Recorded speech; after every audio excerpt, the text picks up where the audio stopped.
님의 말씀 사사기 11장 35절로 40절까지의 말씀을 본문으로 해서 입다의 기묘한 서원, Wizard vows,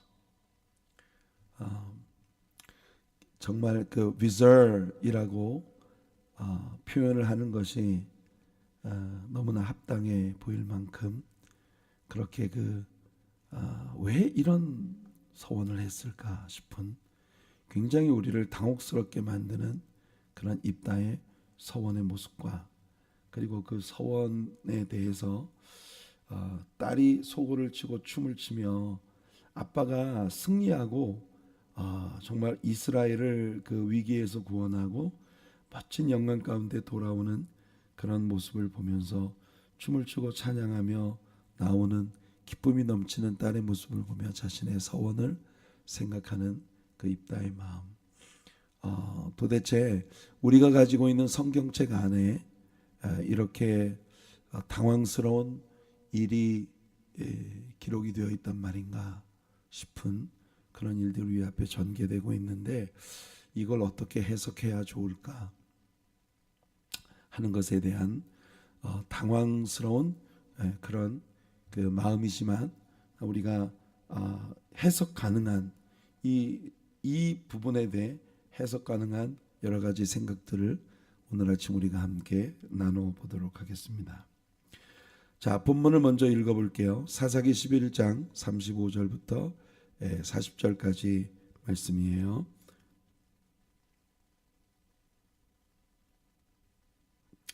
입다가 이를 보고 뭡니까? 자기의 딸이 소고를 치고 춤을 추고 찬양하며 즐거이 아빠를 맞이하기 위해 집에서 뛰어나오고 있는 그런 모습을 지금 보고 있는 것입니다. 자기 옷을 찢으며 굉장히 지금 그 입다가 기대하지 않았던 인물이 기대하지 않았던 사람이 자기를 마중하러 나오고 있다는 뜻이에요. 그죠? 굉장히 비통해하는 것 보니 어찌할꼬 내 딸이 어찌할꼬 내 딸이여 너는 나를 참담하게 하는 자요 너는 나를 괴롭게 하는 자 중에 하나로다. 내가 여호와를 향하여 입을 열었으니 자신의 서원을 말하는 거죠. 내가 여호와를 향하여 입을 열었으니 능히 돌이키지 못하리로다. 딸이 그에게 이르되, 이 딸의 말도 굉장히 놀랍습니다. 딸이 그에게 이르되 나의 아버지여 아버지께서 여호와를 향하여 입을 여셨으니 아버지의 입에서 낸 말씀대로 내게 행하소서. 아버지가 서원을 하셨으니 그 서원대로 나에게 행하세요. 뭘 주저하십니까? 하나님께 서원을 했으니 그 서원을 갚으셔야죠. 이렇게 딸이 이야기를 하고 있는 것입니다. 마치 그 이삭이 이미 30살이 넘어 있었던 이삭이 아버지 아브라함이 하나님의 명령을 수행하기 위해 자신을 모리아산 장작 위에 올려놓고 포박을 하고 칼을 들어 자신을 죽이려고 할 때에 그야말로 털 깎는 자 앞에서 잠잠한 어린 양같이 아무 말도 하지 않고 그 이미 100세가 넘어 있었던 자기 아버지가 하는 것을 그대로 순응하며 바라보고 있었던 그런 모습을 연상하게 하는 그런 이야기가 입다의 딸로부터 나왔습니다. 이는 여호와께서 아버지를 위하여 아버지의 대적 암몬 자손에게 원수를 갚으셨음이니이다. 아버지가 하나님께 서원한 대로 하나님께서 암몬 자손을 아버지 손에 맡겨서 아버지로 하여금 승리하게 하셨으니 이제 아버지가 하나님께 맺었던 그 서약을 지켜야 합니다라고 딸이 말을 하고 있는 거예요. 또 그의 아버지에게 이르되 이 일만 내게 허락하사 나를 두 달만 아버지가 서원을 지키되 2달 동안만 나를 버려두소서. 그 말은 나한테 2달만 시간을 주세요. 내가 내 여자친구들과 산에 가서 나의 처녀로 죽음을 인하여 애곡하겠나이다 하니 그가 이르되 가라 하고 2달을 기한하고 그를 보내니 그가 그 여자 친구들과 가서 산 위에서 처녀로 죽음을 인하여 애곡하고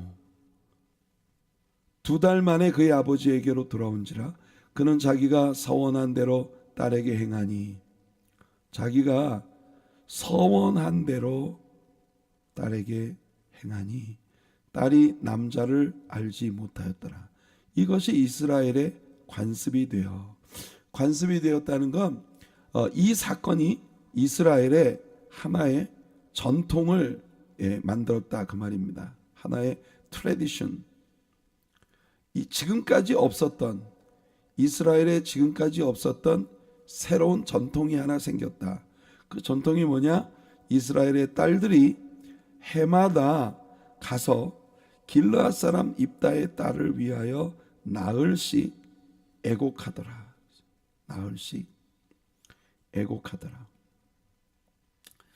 자, 우리는 이 말씀을 좀 자세히 뜯어보면서 대체 이게 무슨 일인가? 무슨 일이 벌어진 건가? 이래도 되나? 하나님께서 이런 일이 일어나도록 허락하신단 말인가? 입다는 도대체 무슨 짓을 한 건가? 이런 것을 우리가 한번 생각을 해보겠어요. 그래서 입다의 기묘하다는 말보다는 좀 괴상한 서원이다 이렇게 말을 해야 옳을 것 같은 입다의 기묘한 괴이한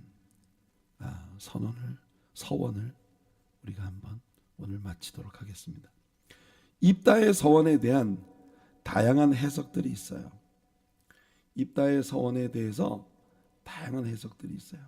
그러니까 어제 말씀을 마치는 시점에 제가 여러분들에게 제게 성경 말씀에 대해서 정말 귀한 정말 좋은 영향을 끼쳐주신 세 분의 스승이 있다 그렇게 말씀을 했습니다. 우선 늘 제가 이야기하고 있는 척 스미스 목사님, 척 스미스 목사님이 저의 생에 굉장히 아주 그 하나님의 말씀을 일관성 있게 구속사적인 관점에서 말씀을 창세기로부터 요한계시록까지 포괄적인 이해를 가질 수 있게 만들어준 그런 스승님이세요. 그래서 제 모든 설교, 저의 성경관 이런 모든 것들에 대해서 저를 완전히 갈아엎어 주신 그런 목사님이죠. 이 척 스미스 목사님은요, 이 부분을 해석할 때 비단 이 부분뿐만 아니라 이 척 스미스 목사님의 생각은 뭐냐면은 모든 성경은 문자 그대로 해석을 해야 된다라는 게 이분의 생각이에요. 문자 그대로. 그러니까 성경이 말하고 있는 그대로 이 성경을 영해를 한다. 영적인 해석, spiritual interpretation. 이게 물론 모든 성경의 단어 그리고 line upon line, precept upon precept, 성경에 있는 모든 컨셉들 안에 영적인 의미들이 부여되어 있다는 것은 분명합니다. 그러나 하나님께서 하나님의 말씀을 문자의 옷을 입혀서 주신 이상 문자가 말하는 그대로를 받아들이지 않고 이것은 다 영적으로 해석이 돼야 된다 이렇게 뜻을 곡해하게 되면 모든 성경 말씀이 진리를 잃어버리게 될 위험성이 있다. 그래서 모든 성경은 1차적으로 문자 그대로 받아들여야 된다. 그래서 척 스미스 목사님은 여기 나오는 입다의 서원이 당연히 그의 딸, 그러니까 누구든 첫 번째로 자기를 영접하는 사람을 문자 그대로 번제로 하나님께 바치겠다는 서원이었고, 그리고 그 서원 때문에 입다의 딸이 슬피 애곡하며 내가 처녀로 죽게 되었다는 것에 대해서 친구들과 더불어서 곡을 하고 그리고 돌아오고 또 입다도 굉장히 슬퍼하는 그런 일이 있었다라고 해석을 하십니다. 그러니까 굉장히 강경한 그런 해석이에요. 하지만 버논 매기는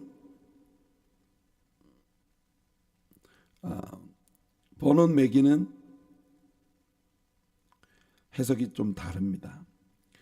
이분은 뭐라고 이분은 약간 이분은 또 완전히 반대쪽 해석이에요. 중간은 위얼스비고 반대 해석인데 이 뭐냐면은 이거는 영적으로 봐야 된다. 왜냐하면 우리가 어제도 얘기했다시피 하나님께서 human sacrifice, 이 인간을 제사로 바치는 그런 제사를 경멸하시고 허용하지 않으시기 때문에, 그리고 우리는 입다라는 인물이 성경에 대한 정말 너무나 확고한 지식을 가지고 있는 인물이라는 걸 이미 배웠지 않습니까? 그러니 그런 성경의 확고한 지식을 가지고 있는 입다가 하나님께서 이렇게 경멸하시는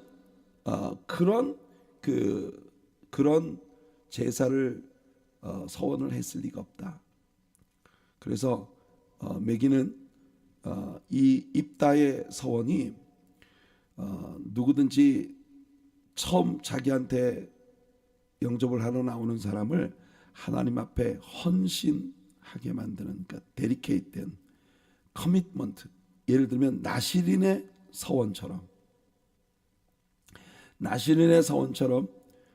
하나님 앞에 그의 전 생애를 완전히 하나님의 일만을 위해서 바치는 그런 바침을 서원한 것이다, 이렇게 해석을 한 겁니다. 그러니까 이 입다의 딸이 결혼을 하지 않고 처녀로 평생을 살면서 자신의 삶을 하나님 앞에 바치는 그런 서원. 그래서 친구들과 함께 산에 올라가서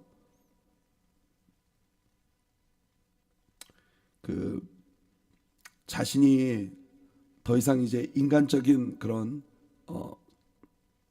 자기의 꿈이나 이런 것들을 위해서 살지 못하고 하나님께 완전히 바쳐진 생애를 살아야 된다는 것에 대해서 슬퍼했다는 척스미소 목사님은 이 부분에 대한 해석에 있어서, 그래?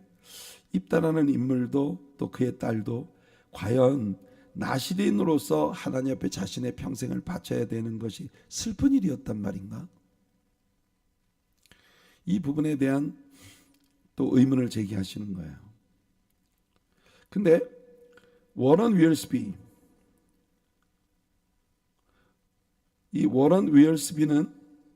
생각이 또 절충 형태입니다.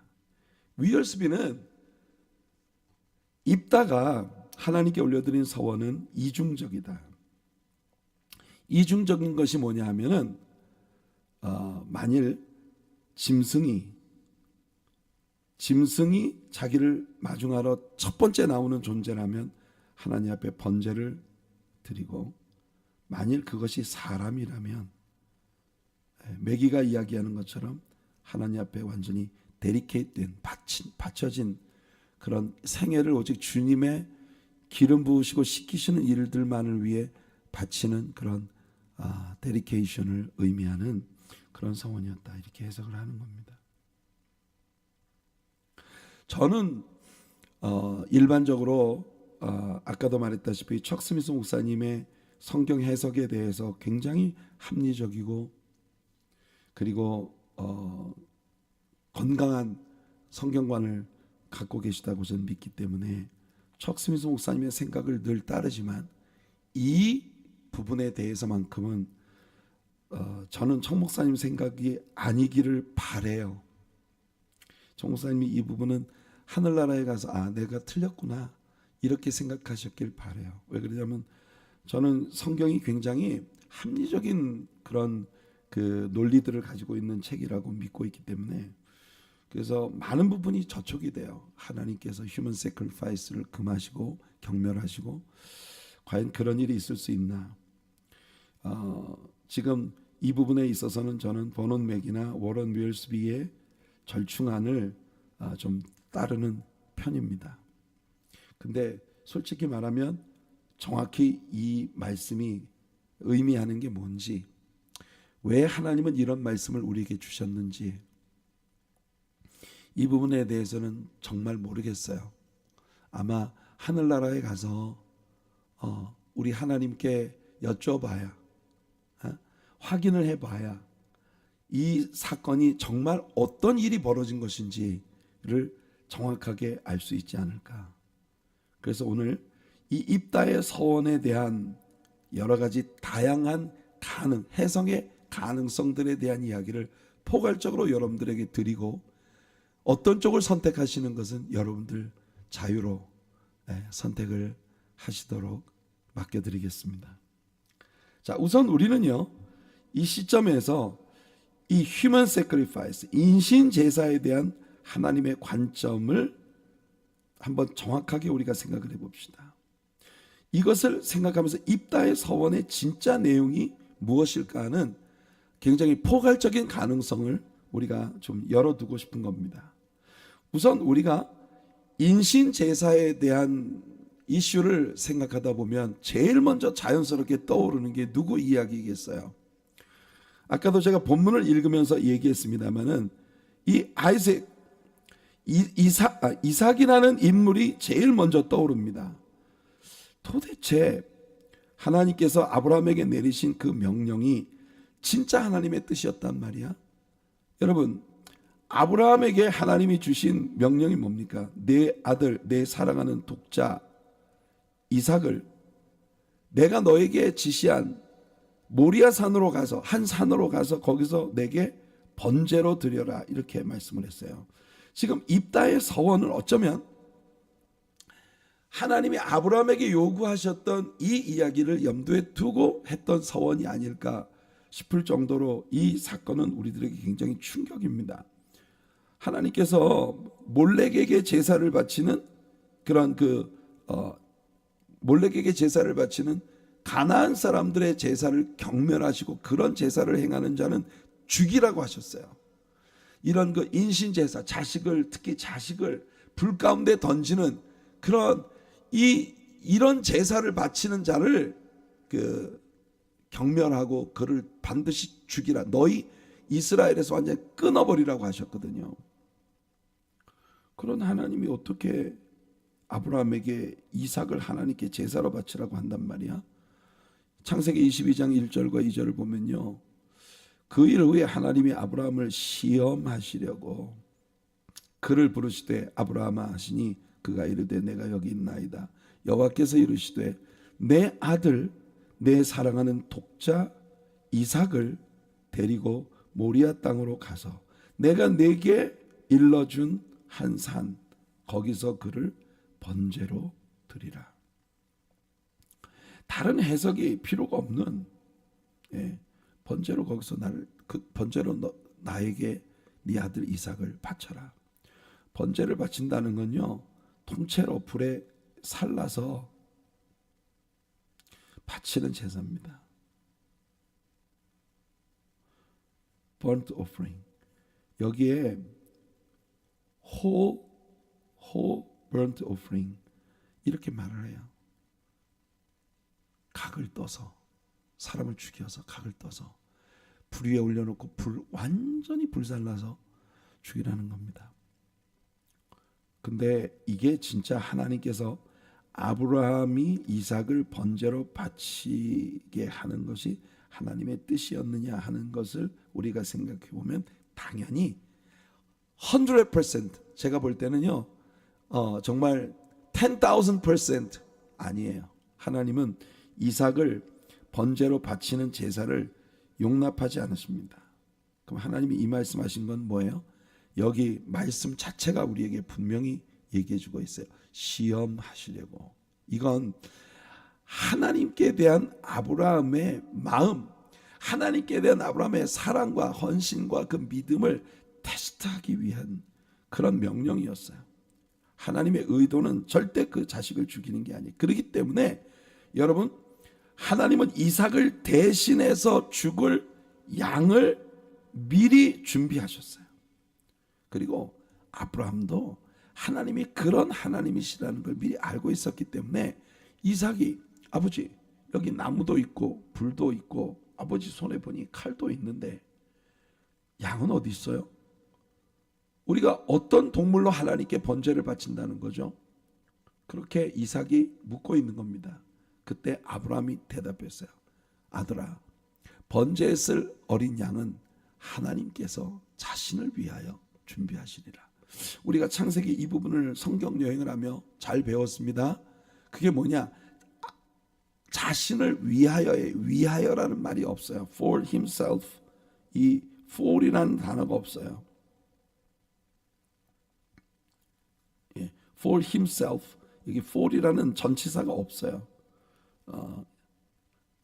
번제에 쓸 어린 양을 하나님 자신을 위하여가 아니라, 이 for이 없으면 무슨 뜻입니까? 하나님 자신을 어린 양으로서 우리를 위해 제공해 주실 것이다.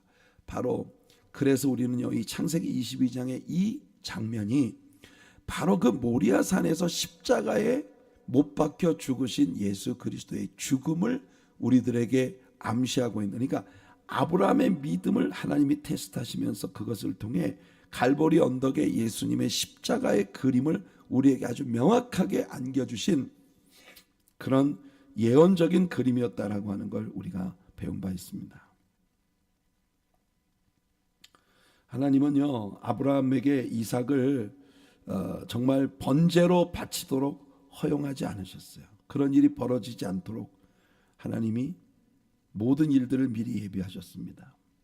인류의 구속을 위해 죽으실 하나님의 어린 양 예수 그리스도에 대한 예언이 담긴 그런 모형적인 그림을 하나님은 이 일을 통해 우리에게 허락하신 거예요. 여러분,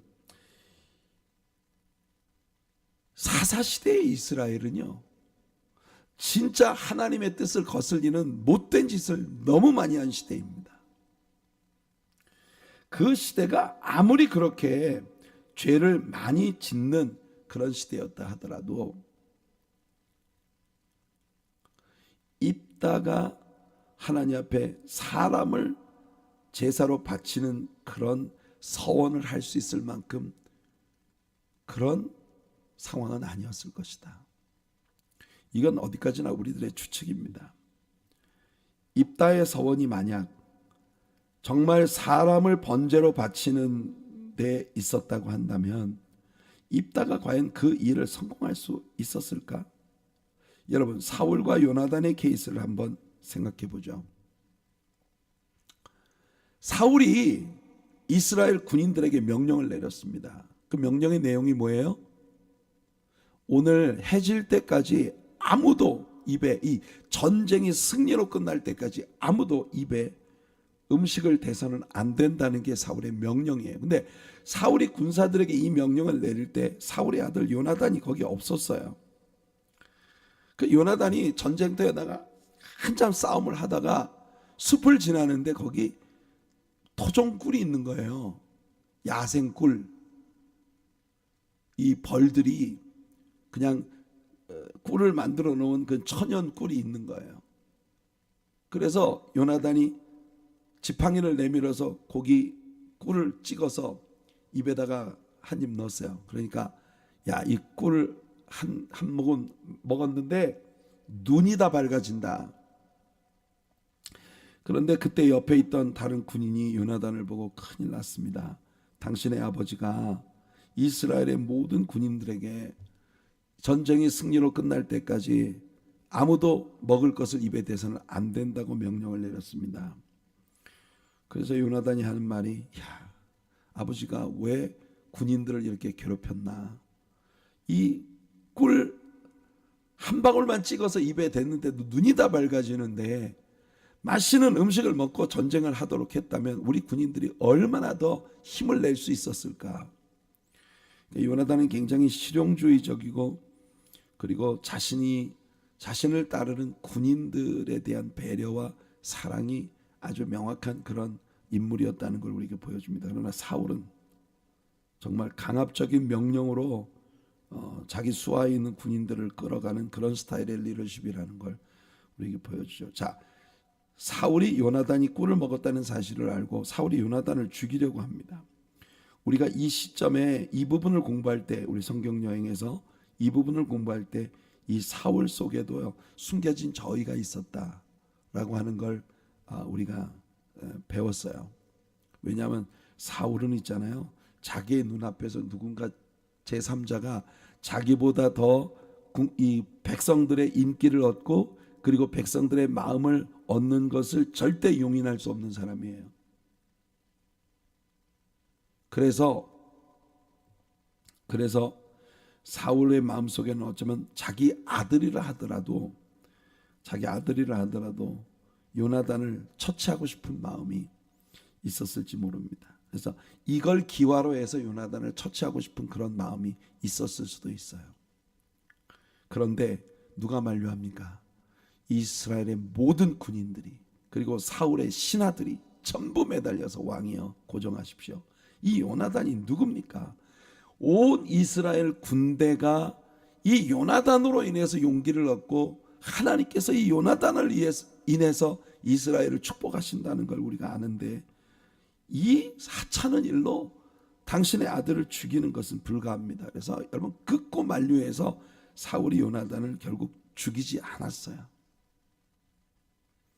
입다가 자기 딸을 죽이겠다고 자기 딸을 번제로 바치겠다고 작정을 했다면 절대로 이 입다의 주변에 있는 군인들이나 주변에 있는 친구들이나 또는 가족들이나 당신 미쳤어? 이 무슨 짓이야? 왜 이래? 절대로 일을 못하게 뜯어 말렸을 것이고 제일 여러분 성경적으로 확실한 것 한 가지는 뭐냐면 하나님께 올려드리는 번제는요. 이때 당시에 실로에 그 성전이 있었어요. 샤일로. 이 실로에 있었던 성막에 하나님이 지정한 그 성막에 있는 번제단에서만 번제를 바치게 되어 있습니다. 심지어 하나님께서는요.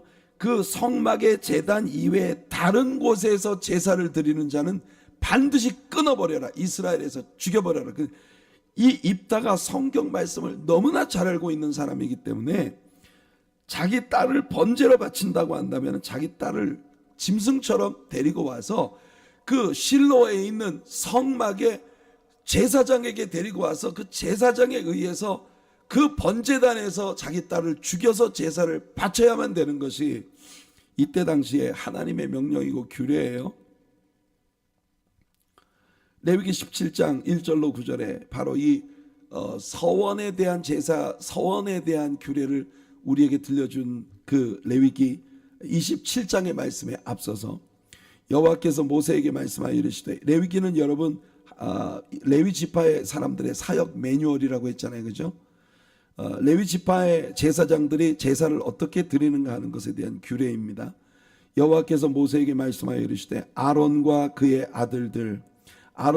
아들들은 누구예요? 제사장들이에요. 그 제사장들이 제사를 바치는 규례를 정하시는데 이스라엘 모든 자손에게 말하여 그들에게 이르기를 여호와의 명령이 이러하시다 하라. 이스라엘 집의 모든 사람이 소나 어린 양이나 염소를 진영 안에서 잡든지 진영 밖에서 잡든지 먼저 회막 문으로 끌고 가서 여호와의 성막 앞에서 여호와께 예물로 드리지 아니하는 자는 피 흘린 자로 여길 것이라. 그가 피를 흘렸은즉 자기 백성 중에서 끊어지리라. 하나님은요, 짐승을 죽이는 일도 하나님께 제사하기 위해 도살하는, 그래서 이 성전에 끌고 와서 회막 문 앞에서 이 제사장에 의해서 도살되어지는 그것만을 제사로 하나님 받아들이시겠다는 겁니다. 아무 데서나 동물들을 학살하는 걸 하나님은 절대로 용인하지 않으십니다. 여러분, 크리스찬들은요, 동물들을 사랑해야 합니다. 애매한 목숨을 가진 동물들이 말 못한다고 해서 그 동물을 갖다가 함부로 다루는 일은 하나님 기뻐하지 않으세요. 만일 그가 그런 식으로 피를 함부로 흘린다면 백성 중에서 끊어질 것이다. 그런즉 이스라엘 자손이 들에서 잡던 그들의 재물을 회막문 여호와께로 끌고 가서 제사장에게 주어 화목제로 여호와께 드려야 할 것이요. 그러니까 여러분, 이스라엘 사람들이 어떤 짐승을 가지고 하나님 앞에 번제를 바친다거나 무슨 제사를 바친다고 할 때는 반드시 그 제물을 제사장 앞에 가지고 와서 제사장 앞에서 합법적인 방법으로 도살을 해야만 하나님이 이 사람을 살려두시겠다 그 말이에요. 제사장은 그 피를 회막문 여호와 앞에 제단에 뿌리고 그 기름을 불살라 여호와께 향기로운 냄새가 되게 할 것이라. 그들은 전에 음란하게 섬기던 수염소에게 다시 제사하지 말 것이니라. 그러니까 짐승을 함부로 죽이는 일은 수염소에게 제사를 하던, 수염소의 제사를 하던 그런 그 우상숭배처럼 하지 말아라. 하나님께 올려드리는 짐승의 제사는 그 짐승의 생명을 귀하게 여겨야 된다. 왜 그러냐? 바로 그 짐승들이 우리 인류의 구속을 위해 십자가에 못 박혀 죽으실 예수 그리스도의 십자가의 희생을 예표하는 그림들이기 때문에 그렇습니다. 그들이 대대로 지킬 영원한 규례니라. 너는 또 그들에게 이르라. 이스라엘 집 사람이나 혹은 그들 중에 거류하는 거류민이 번제나 제물을 드리되 회막 문으로 가져다가 여호와께서 명하신 방법으로 드리지 아니하면 그는 백성 중에서 끊어지리라. 아주 단호한 명령을 하나님이 내리셨어요. 그렇다면 입다가 자기 딸을 번제로 바치려고 한다면 실로에 있는 성막으로 딸을 데리고 가서 제사장에게 이 딸을 주고 이 딸을 잡아서 하나님 앞에 번제로 바치겠나이다라고 해야만 된다는 얘기예요. 그런 일이 과연 가능할 수 있겠느냐는 겁니다. 제사장이 입다의 딸을 번제에 쓰는 짐승처럼 살인을 하고 그를 번제로 바칠 수 있겠는가? 당연히 여러분, 하나님께서 헌신의 제사에 대한 규례를 주실 때 주신 말씀이 있어요. 제사장들은 서원을 한 사람이 도저히 그 서원을 갚을 수 없을 때 그 사람의 서원의 대상이 되어지는 것을 값으로 환산을 해서 번제 대신 물질로 그 서원을 갚을 수 있게 하라고 하는 약속을 하나님이 주셨기 때문에 분명히 제사장은 입다에게 레위기 27장의 말씀을 제안하면서 이건 절대 하나님 받으시는 제사가 아닙니다. 이 딸을 값으로 환산을 해서 하나님 앞에 값으로 대신 서원을 갚을 수 있습니다라고 가르쳐 주었을 거예요. 입다도 이 사실을 모르진 않았을 거예요. 그 구절을 한번 읽어볼게요. 레위기 27장입니다. 여호와께서 모세에게 말씀하여 이르시되 이스라엘 자손에게 말하여 이르라. 만일 어떤 사람이 사람의 값을 여호와께 드리기로 분명히 서원하였으면 너는 그 값을 정할지니라. 내가 정한 값은 20살로부터 60살까지 남자이면 성소의 세겔로 은 50세겔로 하고 여자면 그 값을 30세겔로 하며, 왜 여자가 남자보다 값이 싼지 모르겠어요. 그렇지만 아무튼 20살로부터 60살까지 남자인 경우는 성소의 세겔로 50세겔로 값을 매기고 여자의 경우는 그 값을 30세겔로 매겨라. 5살로부터 20살까지는 남자면 그 값을 20세겔, 여자면 10세겔로 하며 1개월로부터 5살까지는 남자면 그 값을 은 5세겔로, 여자면 그 값을 은 3세겔로 하며 60살 이상은 남자면 그 값을 15세겔로 하고 여자는 10세겔로 하라. 누군가 사람을 하나님께 드리기로 서원을 했는데, 이거는 아까 말한 것처럼 번제를 말하는 게 아니라 그 사람을 하나님의 일꾼으로 완전히 하나님께 헌신되어진 하나님의 종으로 하나님께 바치기로 서원을 했다. 왜 우리 한국의 크리스찬 부모님들도 그런 서원 많이 하지 않습니까? 우리 아들을 하나님의 종으로 바치겠습니다. 아들하고 상의도 안 해보고 엄마가 임의로 서원을 하는 거예요. 이런 케이스에 아들을 주의 종으로 바치겠다고 했는데 이 아들은 하나님의 종이 될 마음이 없어요. 그래서 도저히 그 서원을 갚을 수 없으면, 그 서원을 행할 수 없으면 이 아들에 대해서 제사장이 값을 매겨주라는 겁니다. 그러니까 전가표가 다 있어요. 입다도 이 딸을 하나님께 바치기로 서원을 했다 하더라도 여러분 어떻게 그 딸을 하나님 앞에 번제로 바친단 말입니까? 제사장은 그 딸을 값으로 계산해서 이 입다가 그 값을 하나님께 드려서 서원을 갚을 수 있도록 해줄 수 있었다는 거죠. 더군다나 하나님께서 있잖아요, 얼마나 우리들을 향해서 아주 너그러우신지 보세요. 서원자가 너무 가난해서 제사장이 매긴 그 값을 감당할 수 없다면, 서원을 한 사람이 돈이 없어서 도저히 그 값을 지불할 수 없다면 그를 제사장 앞으로 데리고 갈 것이요, 제사장은 그 값을 정하되. 이거 뭔 말이에요? 좀 깎아주라 그 말입니다. 그 값을 깎아주라. 어떻게 깎아주냐면 그 서원한 사람이 돈을 지불할 수 있는 형편 안에서, 그 형편의 수준 안에서 값을 정해줘라, 제사장이. 여러분, 우리 하나님께서 사람을 얼마나 사랑하시는지, 이 사람을 다루는 일에 있어서 하나님이 얼마나 너그러우신지 우린 이 말씀을 통해서 충분히 배울 수 있습니다. 그러니까 여러분, 입다의 서원이 어떤 것이었든, 아무리 그 시대가 악한 일들이 가득했던 사사시대였다 하더라도 입다가 딸을 번제로 바치는 일은 도저히 있을 수 없는 일이었다라는 겁니다. 어제도 얘기했다시피 만일 자기를 마중하러 나오는 것이 자기 딸도 아니고 이웃집 아이가 놀러 왔다가 먼저 나오는 거면 입다가 그 아이를 죽일 어떤 자격도 없어요. 그래서 우리는 오늘 우리들의 성경 본문 속에 나타난 입다의 진의는 어느 누구도 단정해서 이거다라고 해석할 수 없다는 겁니다. 여러분, 우리가 해석이 안 되는 건 하나님께 맡깁시다.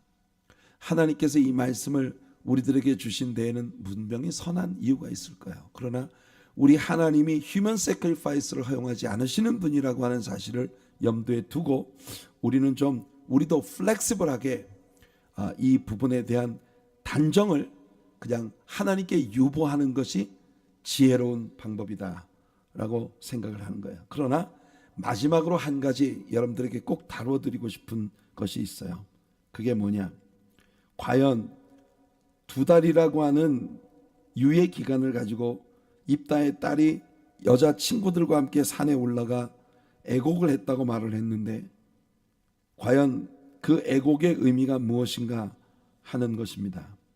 자, 성경은요, 이 애곡이라고 하는 단어에 대하여, 우리말에는 다 애곡이라고 번역이 되어 있어요. 근데 이 애곡이라는 단어에 대해서 2가지 완전히 다른 히브리어 단어를 사용을 하고 있습니다.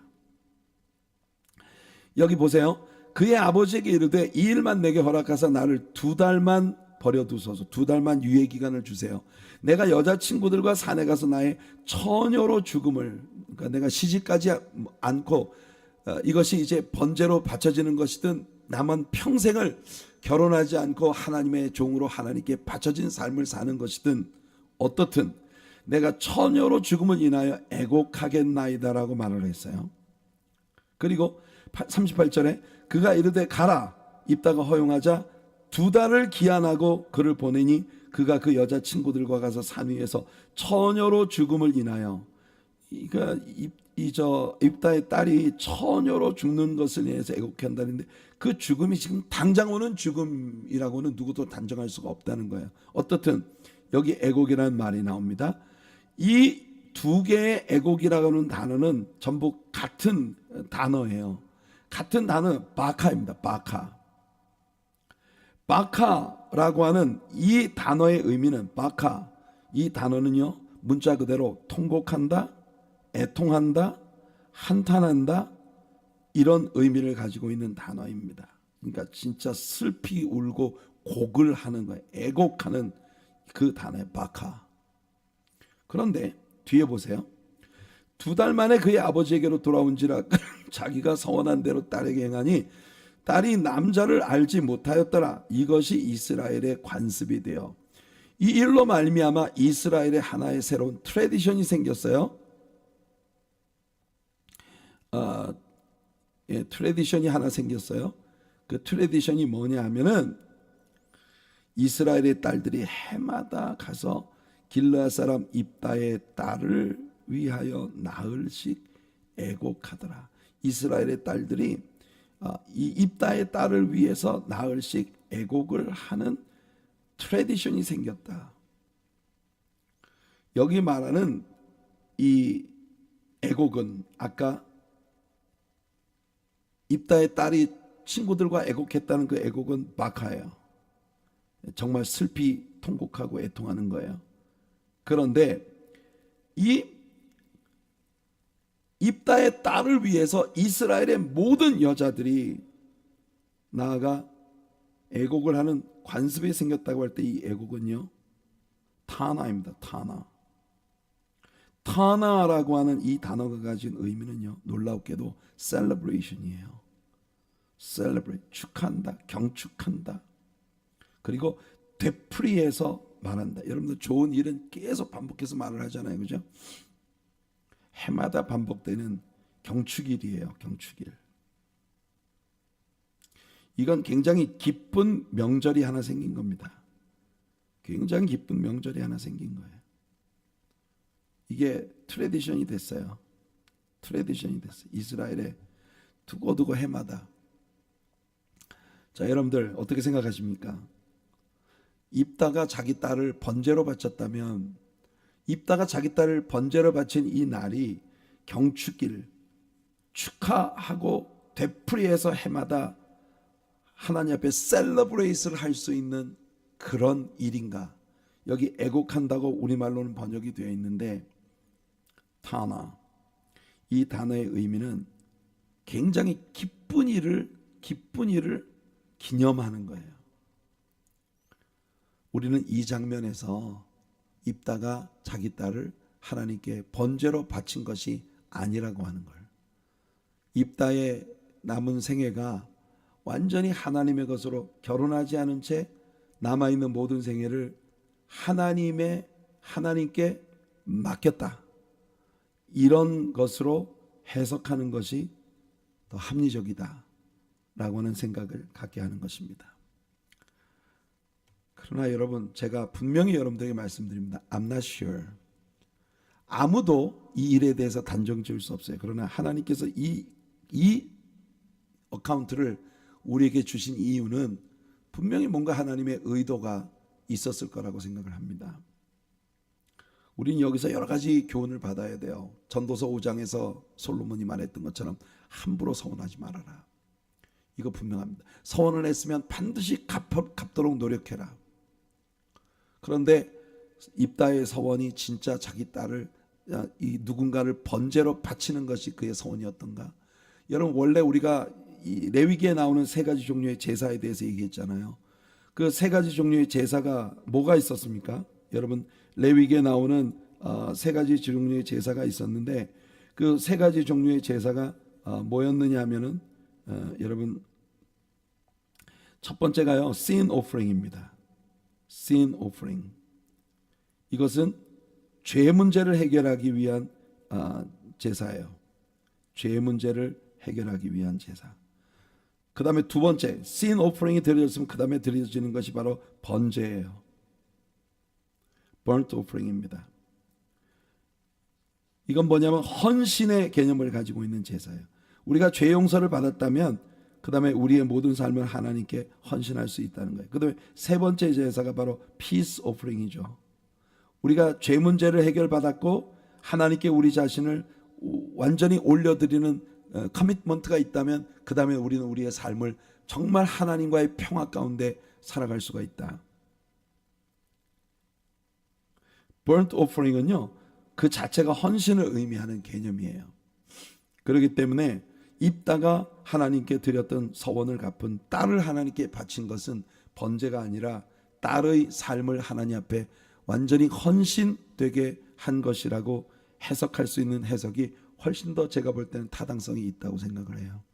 총 목사님께는 죄송하지만 제 영적인 아버지 총 목사님께는 죄송하지만 이 부분은 저는 이분들의 해석을 따르고 싶지만 아무도 단정할 수 없습니다.